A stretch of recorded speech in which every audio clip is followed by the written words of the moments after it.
Let's think about a demand event. We've talked about short run variable, well, not short run, long run, but we've talked about variable cost increases. We've talked about fixed cost increases. We've talked about variable cost decreases.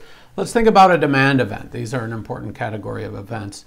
And when I'm making this video, I'm right in the middle of the coronavirus lockdown. And the event that comes to mind is those surgical masks, medical grade masks. And we can think of this, in the case of this crisis, there's an increase in demand for these masks. But also I think going forward, we've learned that it's good to have a lot of these things on hand in case of an emergency. I think over time, we're going to see a lot more of these masks produced and stockpiled for the next time, if there is a next time. So let's think of there being a sustained increase in demand for these masks. All right, well, this is an increase in demand, and increases in demand, well, actually, I'm jumping ahead of myself. Let's label our axes for the generic. This is we'll call this PPE. That's the acronym for masks and other protective equipment. Personal protective equipment, I think, is what that means. But we'll just focus on masks. Dollars per mask, and that units are the same over for the firm. And we've got in the market million masks per year.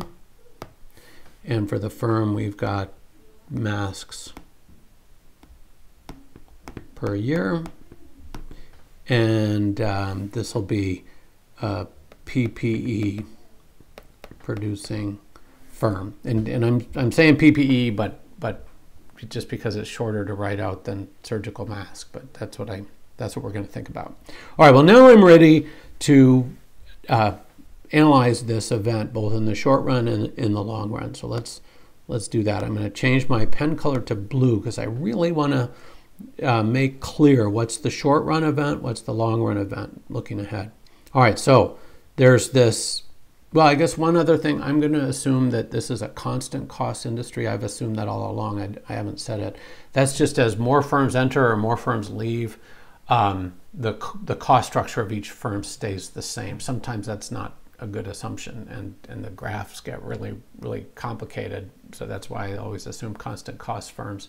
But let's say if you were making steel and there was suddenly an increase in firms making steel, well, the cost of iron ore would probably be bid up, and so the cost of as more firms enter, the cost structure of each firm would go up. But we're going to assume constant cost, which actually isn't a bad assumption for things like surgical masks that are made with fairly common ingredients that are used for a lot of different things. All right, the demand events start over here in the market because that's where we have information on demand. The demand curve that the firm sees is just a flat line, a horizontal line at market price. I see I didn't label my template very well. Let me go fix that. Remember, this is the firm's demand curve, initially anyway. And it's just a perfectly elastic demand at the market price. All right, but the demand events are happening in the market.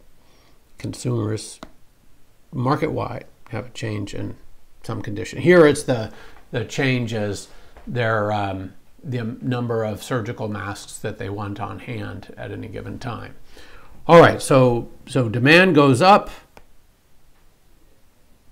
and we represent that as a rightward shift in the demand. Remember, we've done this already from the very first, almost the second week of the semester. So this is something we're real good at, thinking about events in the market framework. What we're doing in this unit is adding the events at the firm level, adding our analysis of events to the analysis of events at the firm level, which is really important, right? If a lot of people use economics to help better manage their firms. All right, or government policymakers care not just about the effects on consumers, but also on businesses, right? Businesses are the source of jobs in the economy. All right, there's a new market price. This is so far just what we've done many times. This is the short run effect. That's it. By the way, the analysis we did at the beginning of the semester was virtually all short run, and most of the way we use supply demand is short run. But in this setting, we're asking also about long run effects. All right. Well, firm costs. It's a cost industry. There's no cost event right now. So as that price increases in the short run, we see that surgical mask. Oh, that was so bad that I'm gonna erase it. Sorry. You guys are quite tolerant of my less than straight lines, but sometimes they get ridiculously unstraight. All right, so there's this new level of output where price and marginal costs are the same. And we notice the last step in our analysis is that we notice that this new price is higher than average total cost. We'll label that ATC1. And thus, firms in the short run, surgical mask makers, are making a profit. And we see this in the economy, right? Actually, right now, there's a big, huge spike in the cost in the price of these masks. And the surgical mask makers are getting vastly higher prices. And going forward, I would expect that the price won't stay so crazy high. And we're going to see that's the prediction of our model. Probably, though, the price will stay higher than it has been, but that's because of underlying. It's because it is probably an increasing cost industry at some level. All right, but we're going to assume a constant cost industry, and let's think about what happens in the long run. We should finish labeling. Notice that this is a short run profit for firms instead of a short run loss, like the last case we looked at. This is a short run profit. All right, well, this is the end of the short run case. What's going to happen in the long run?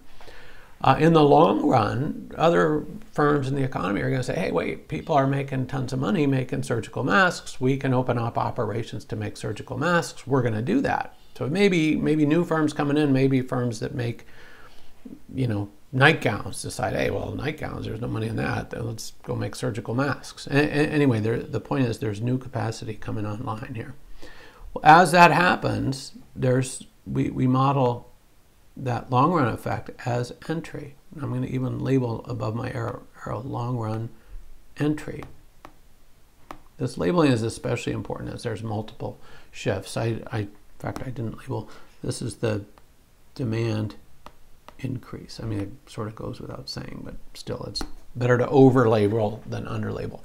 Well, how much entry is going to have to occur? Given our assumption of a constant cost industry, entry is going to happen as long as there's positive economic profits in the sector, and there's going to be positive economic profits as long as price is higher than the zero profit point, as long as firms are making an economic profit and a supranormal profit. Remember, economic profit assumes that investors are making a normal rate of profit. All right, so now we know where we're going. We can just draw that new long-run supply curve in. This is because of long-run entry. So market output over the long run is going to get even higher, and price is going to go back to its original level. And that's, again, we've assumed by assumption this is a constant cost industry. And so we'd be back at this equilibrium, this zero profit equilibrium. And if we have a constant cost industry, we can even think about a long run supply curve that's flat, right? If there's no supply event, no cost events, we can think of a long run supply that's perfectly elastic at this zero profit price. Now remember, the long run might be months or years long, so long run is really long.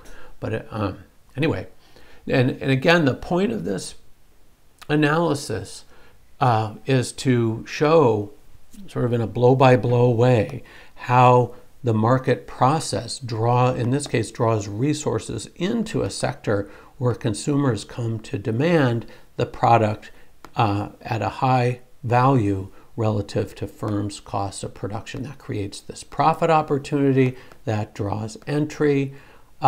We see over time that the market output grows until there's no more incentive to enter.